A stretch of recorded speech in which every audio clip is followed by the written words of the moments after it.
यदा यदा हि धर्मस्य ग्लानिर्भवति भारत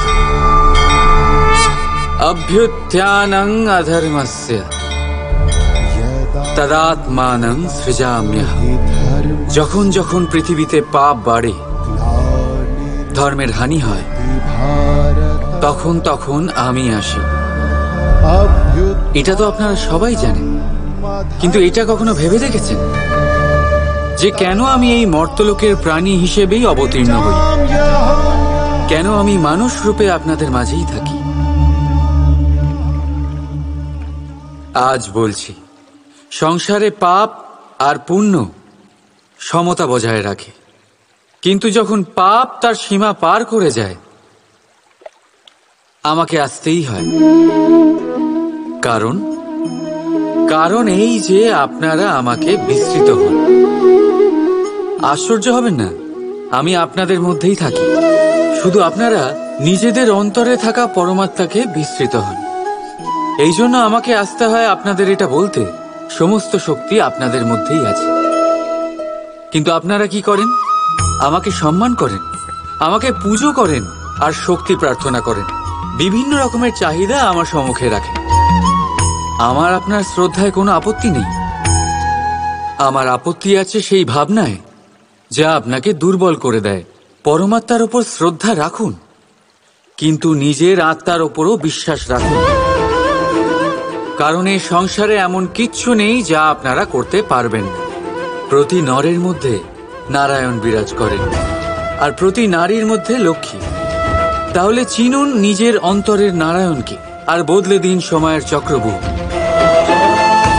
আমি খুশি হব জেনে আমার অবতীর্ণ হওয়ার বাস্তবিক প্রয়োজন আপনারা বুঝতে পেরেছেন। এখন শঙ্কা ত্যাগ করে শঙ্কর হয়ে যান, না হলে পাথরের মতো বেঁচে থাকতে হবে। রাধা রাধা। কখনো আপনারা ভেবেছেন এই সংসারে আমরা কার সাথে সবচেয়ে বেশি জড়িত? আপনারা কেউ বলবেন মাতা পিতা, কেউ বলবেন মিত্র, কেউ বলবেন স্ত্রী, আর কেউ বলবেন সন্তান। কিন্তু না, যদি এই সংসারে কারোর সাথে আমরা জড়িত থাকি, তাহলে তা সময়।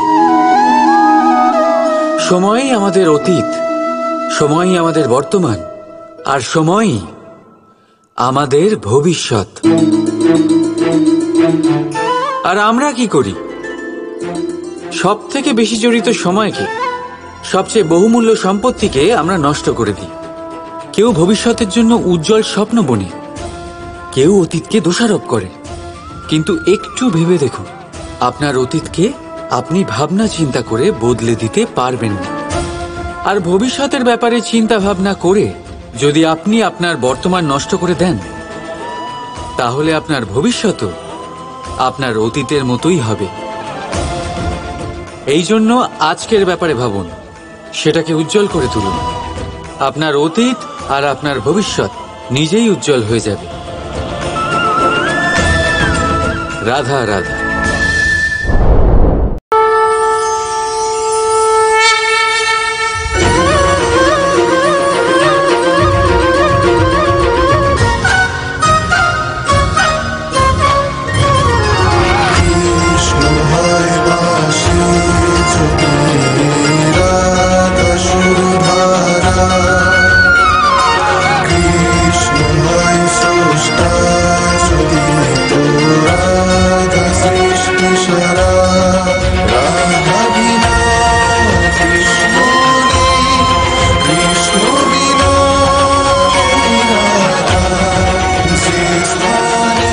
যেই পায়ে পায়ে ছেড়ে চলে গেল, মিলন অঙ্গনে সেই পদচিহ্ন পড়েনি এখন।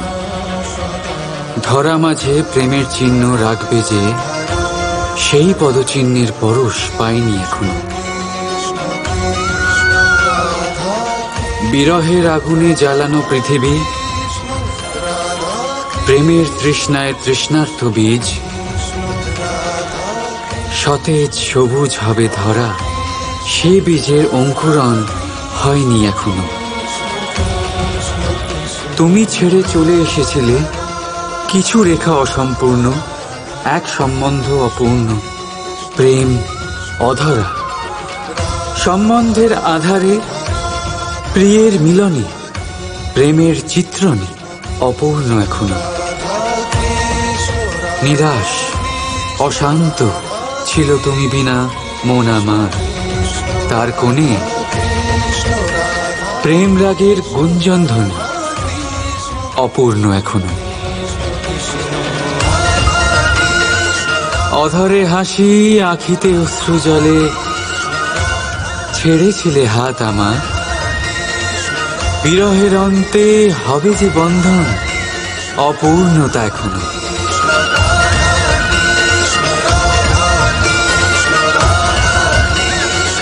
নীরব ব্যথাতুর করেছিলে যে নাথকে, পূর্ণ করবে তাকে প্রেমের স্বর।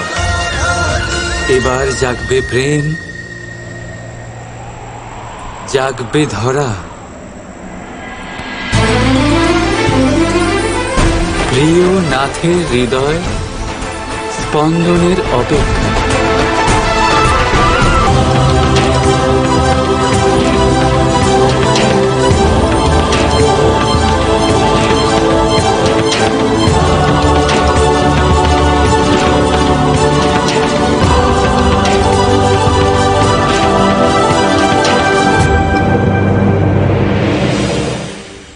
অনেক সময়ই আপনার বয়োজ্যেষ্ঠরা বলেছেন যে এই সংসার দুঃখে ভরা, আর ঈশ্বর ভক্তি সেই দুঃখকে দূর করার পথ। কিন্তু ভেবে দেখুন, যদি এই সংসার দুঃখের সাগর হতো, নিয়তি কি আপনাকে এখানে জন্মগ্রহণ করাতো? ঈশ্বর কি এখানে অবতার রূপে আসতেন? যখন সমস্যাকে আমরা বশে আনতে পারি না, তখন আমরা দোষারোপ করি এই সংসারকে, এখানকার মানুষকে। ভাবি ভালো হতো এখানে জন্মগ্রহণ না করি। একজন চাষি এক অনুর্বর জমিতে চাষ করেন আর নিজের পরিশ্রম দিয়ে সেই জমিকে করে তোলেন সুজলা সুফলা। একজন দর্জি যার কাছে একটা সামান্য কাপড় আসে, নিজের পরিশ্রম দিয়ে সেটাকে একটা সুন্দর পোশাকে পরিণত করেন। আপনিও পরিশ্রম করুন। এটা গুরুত্বপূর্ণ নয় আপনি সংসারের কোন স্তরে এসেছেন, এটা গুরুত্বপূর্ণ নয় আপনি এখানে কি করে এসেছেন। যদি গুরুত্বপূর্ণ কিছু থাকে, তা হলো সংসার ছেড়ে যাওয়ার সময় আপনি এই সংসারকে কিরকম রেখে গেলেন। তাহলে এই ভেবে বাঁচুন যে কারোর জন্য যা নরক, তাকে তার কাছে স্বর্গ করে তুলতে পারলে আপনার জীবন আর আপনার সংসার দুই ধন্য হয়ে যাবে। রাধা রাধা। আমাদের সবার কখনো না কখনো তো ক্রোধের উদ্রেক হয়, আর তা তো হবেই। আমরা মানুষ, এই ভাবের সাথে আমরা জড়িত। কিন্তু এই ক্রোধ কেন হয় ভেবেছেন কখনো আপনারা? এই ক্রোধ তখনই হয় যখন কোনো কিছু আমাদের মনোপুত হয় না। যেমন কেউ আমাদের কথা না শুনলে, বা যদি আমাদের পরাজিত হতে হয়। কিন্তু এই সব পরিস্থিতির ভিত্তি একটাই, যে কোনো কোনো সময় কোনো কোনো জায়গায় আমরা দুর্বল। ক্রোধ জন্ম নেয় আমাদের দুর্বলতা থেকে, আর তারপর সেটা আমাদের সব থেকে বড় দুর্বলতা হয়ে দাঁড়ায়। আর যদি ক্রোধকে বশ না করা যায়, তাহলে ভ্রম জন্ম নেয়। আর যদি এই ভ্রমকে বশে না আনা যায়, তাহলে বিবেক চঞ্চল হয়ে ওঠে। আর এই চাঞ্চল্যকে বশ না করতে পারলে ব্যক্তির তর্ক শক্তি নষ্ট হয়ে যায়, ভাবনা চিন্তা করার ক্ষমতা শূন্য হয়ে যায়, আর তখন সেই ব্যক্তির পতন ঘটে। তাই জন্য নিজের ক্রোধকে বশে রাখুন আর নিজের মনকে শান্ত হতে বলুন। রাধা রাধা। আমরা নিজেদের সম্পর্কের সাথে বাঁচি, উৎসব পালন করি, খেলা করি, আহার করি, আনন্দ করি। কিন্তু যখন কোনো প্রিয়জন আমাদের থেকে দূরে সরে যায়, এই সংসার ছেড়ে চলে যায়, তখন আমরা দুর্বল হয়ে পড়ি। সর্বদা দুঃখে থাকি। এটা কি হওয়া উচিত? এই প্রকৃতিকে দেখুন, বৃক্ষ পাতার ঝরে যাওয়ার শোক পালন করে না, সে নতুন পাতা জন্মাবার আহ্বান করে। গতকাল আপনি কারো স্থানে এসেছিলেন, আর আগামীকাল আপনার স্থানেও অবশ্যই কেউ আসবে, কারণ এটাই পরিবর্তন, এটাই প্রকৃতির নিয়ম। এতে শোক কিসে? যা গেছে সেটার শোক পালন না করে যা পাবেন অথবা যা আপনার কাছে আছে সেটা উপভোগ করুন। রাধা রাধা। আমাদের কাছে প্রতিনিয়ত বহু মানুষ আসেন। কাউকে আমরা সময় দিই, আবার কাউকে আমরা তিরস্কার করি। কিন্তু তিরস্কার কখনোই করা উচিত নয়। যে কোনো ব্যক্তির আপনার কাছে আসার তিনটি প্রধান কারণ হতে পারে: ভাব, অভাব আর প্রভাব। যদি আপনার কাছে কেউ প্রেম ভাব নিয়ে আসে তবে তাকে প্রেম দিন, সম্মান দিন।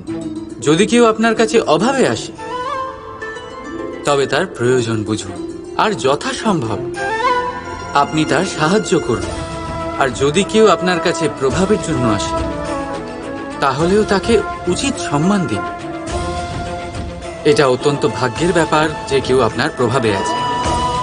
কিন্তু তিরস্কার কখনো করবেন না।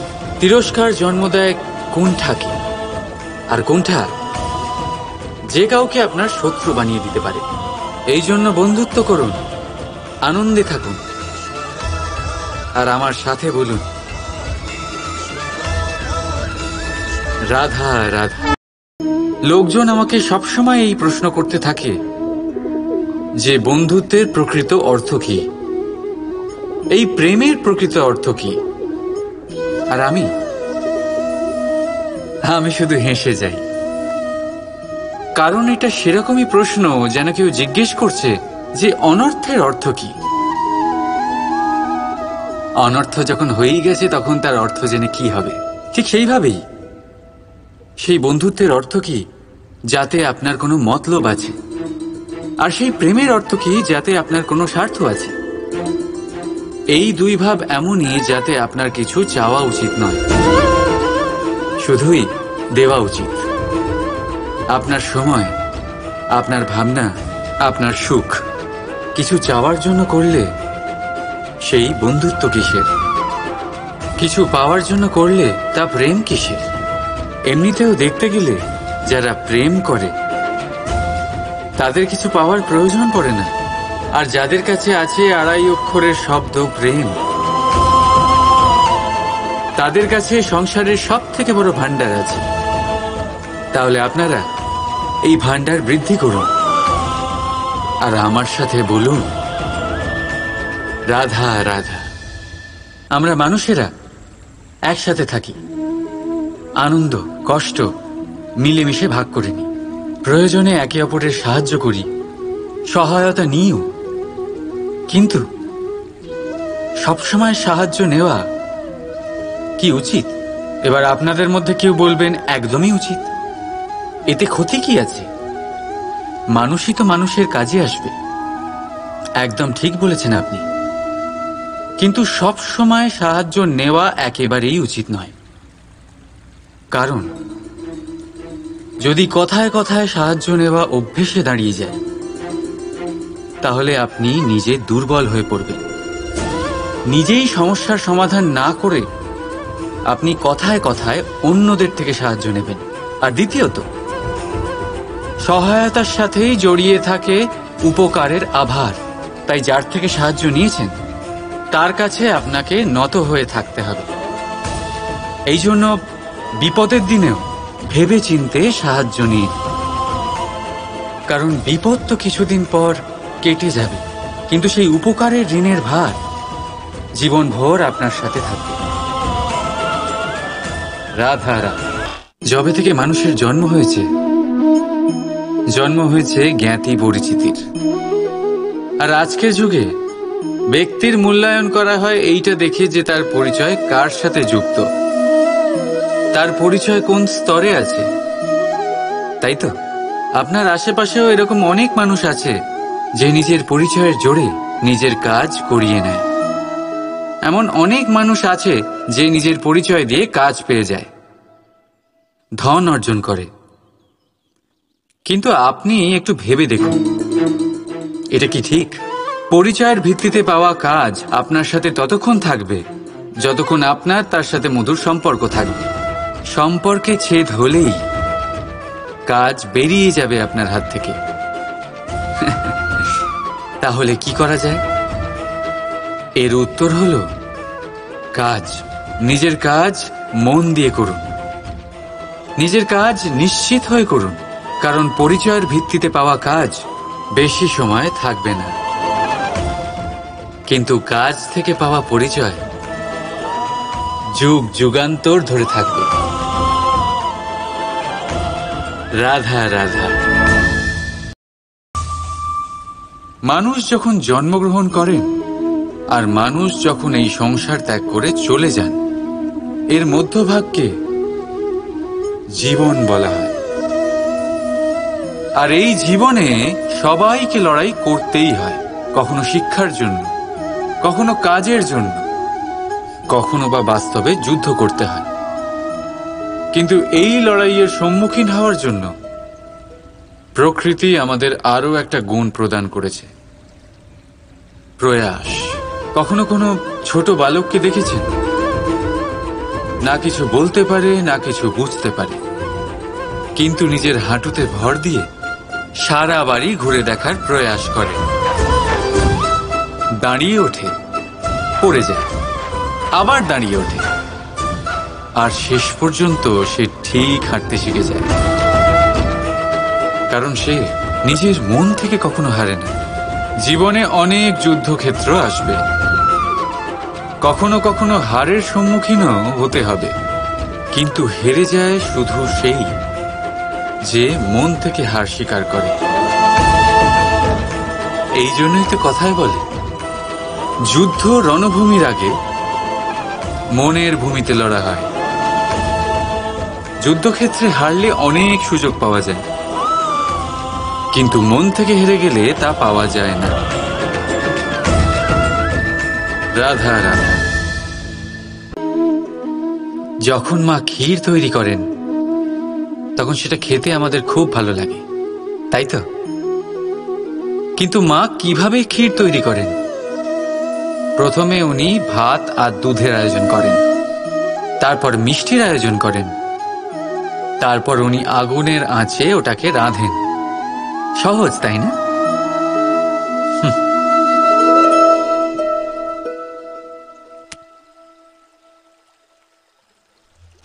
অতটাও সহজ নয়।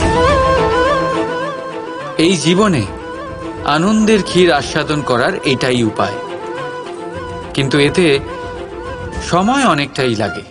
শুদ্ধ শুভ্র দুধের মতো ভাবনায় সদা অটুট সম্পর্কের মধ্যে প্রেমের মিষ্টত্ব মিশিয়ে যখন প্রয়াস আর পরিশ্রমের আগুনের আঁচে অনেকক্ষণ রাধা হয়, তখন তৈরি হয় আনন্দরূপী ক্ষীর।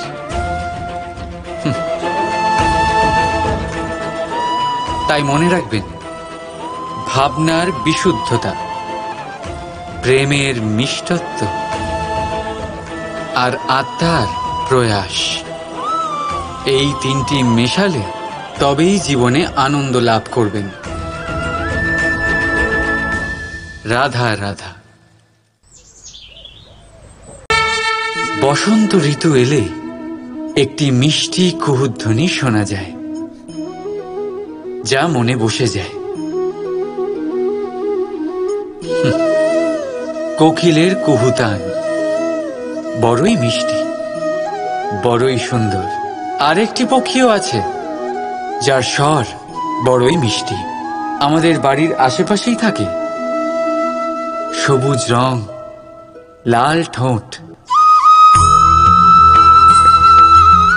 ঠিক চিনেছেন আপনারা, টিয়া। এই দুই পক্ষী আমাদের ভীষণ ভালো লাগে, মনকে শান্তি দেয়। কিন্তু এই দুজনের মধ্যে অনেক পার্থক্য। কোকিল বনে জঙ্গলে স্বাধীনভাবে ঘুরে, কিন্তু টিয়া অনেক সময় আমাদের বাড়ির খাঁচায় বন্দি পাওয়া যায়। কেন হয় এরকম? কখনো ভেবেছেন? কারণ কোকিল নিজের ভাষা বলে, আর টিয়া বলে অন্যের শেখানো বুলি। যারা নিজের ভাবনায় দৃঢ় থাকেন, নিজের আত্মার কথা শোনেন, সেটাই করেন আর সেটাই বলেন, তারা এই সংসারে স্বাধীন থাকেন। আর যারা অন্যের বুলি বলেন, আত্মমন্থন না করে, তারা বন্দী হয়ে থাকেন, কখনো খাঁচায় আর কখনো ধারণায়। তাহলে কি হতে চান আপনি? কোকিল নাকি টিয়া? নির্ণয় আপনার। রাধা রাধা। সমস্ত সম্পর্কের ভিত হলো অটুট বিশ্বাস। এখন প্রশ্ন এই যে বিশ্বাস কাকে করা যায়? এটা বুঝতে গেলে আপনাকে আগে বুঝতে হবে যে বন্ধনে কাজে লাগে যে দড়ি, সেটা বানানো কি করে হয়। প্রত্যেক দড়িতে 3টি সুতো থাকে, যেগুলি একে অপরের সাথে জড়ানো থাকে। ব্যাস, বিশ্বাসের সাথেও ঠিক এটাই হয়। যদি আপনি তার সাথে বিশ্বাসের বন্ধনে জড়ান, যে আপনার জীবনের এই 3টি সুতো জানেন, বোঝেন। প্রথম, আপনার হাসির পেছনে লুকোনো আপনার কষ্ট। দ্বিতীয়, আপনার ক্রোধের পেছনে লুকোনো আপনার প্রেম। আর তৃতীয়, আপনার মৌনতার আড়ালে লুকোনো আপনার শব্দের আগ্নেয়গিরি, আপনার অসহায়তা। যে ব্যক্তি আপনার জীবনের এই 3টি সুতো, এই 3টি কথা জানেন, যদি তার সাথে আপনি বিশ্বাসের বন্ধনে জড়ান, তার সাহায্যে জীবনের বড় বড় বাধা অতিক্রম করতে পারবেন। রাধা রাধা। উড়তে কে না ভালোবাসে? সাফল্যের মহা আকাশে গমন করতে কে না চায়? সবাই চায়। সবাই চায় যে এই সংসারে তাদের নাম, তাদের পরিচয় সব থেকে ওপরে থাকবে, যে তাদের নাম ইতিহাসে স্মরণীয় হয়ে থাকবে। কিন্তু সবার নাম ইতিহাসে লেখা হয় না। কিছু মানুষ নাম অর্জন করেও অনামী রয়ে যান। কেন? কারণ তারা এই ধরিত্রীর সাথে সম্পর্ক ভেঙে দেন। ভুলে যান এই কথাটা যে উড়ান সম্পূর্ণ হওয়ার পরে ধরিত্রী তাদের বিশ্রাম দেবে, যে তাদের কীর্তিতে যারা বাহবা দেন, যারা প্রশংসা করেন, তারা পৃথিবীতেই থাকেন। আর এই পৃথিবীতে থাকা মানুষই ইতিহাস রচনা করে। তাই সাফল্যের আকাশে অবশ্যই উড়ুন, কিন্তু তাদের থেকে একেবারেই বিচ্ছিন্ন হবেন না যারা আপনার এই সাফল্যের মূল ভিত্তি। তবেই ইতিহাসে আপনার নাম হবে, আর তখনই আপনি ভবিষ্যতে প্রসন্ন থাকবেন। রাধা রাধা।